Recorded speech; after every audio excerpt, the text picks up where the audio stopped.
It was 2 years ago today. President Obama signed his health insurance reform plan into law, and moments later, 14 states filed suit claiming the law is unconstitutional. Next week, the Supreme Court will hear the case. Some parts of the law are already in effect, and we asked Chip Reid to find out how it's going. 23-year-old Terry Wallace has been looking for work for a year. Despite the tough job market, though, he does have peace of mind in one area. Do you remember when you discovered that because of the health care reform law that you were going to be able to be on your parents' health insurance plan? I do remember. And what was your reaction? Yes. Happy. Great relief? Yes. Under the health care reform law, insurance companies are required to allow people under 26 years old to remain on their parents' plans. A great relief for Wallace because he has asthma. It'd be hard to survive without this. This is a lifesaver. His asthma drugs cost about $65 a month with insurance. Without insurance, it would be 2 to 3 times that.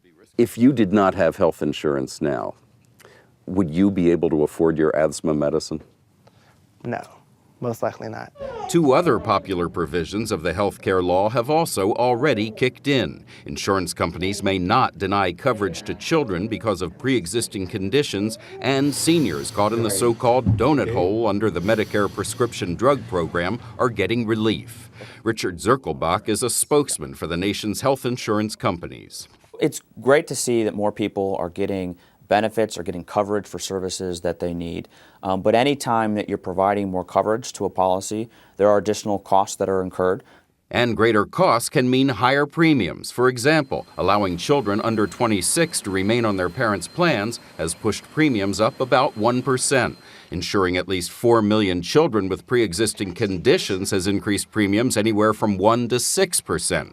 And while prescription drug relief has saved 5.1 million seniors an average of $635 apiece, the total cost is $3.1 billion. $2 billion of that has come from the drug companies. And here's the bottom line on health insurance premiums, Scott. All of the provisions of the Health Care Reform Act that have gone into effect so far have pushed up premiums about 1.5%. Chip, thank you. The biggest parts of the health care reform law don't go into effect until 2014. Those would make insurance available to most of the 53 million Americans who don't have it, and would require Americans to buy insurance or pay what's essentially a fine. As we mentioned, the Supreme Court is hearing arguments on this next week, and it may rule as early as this summer.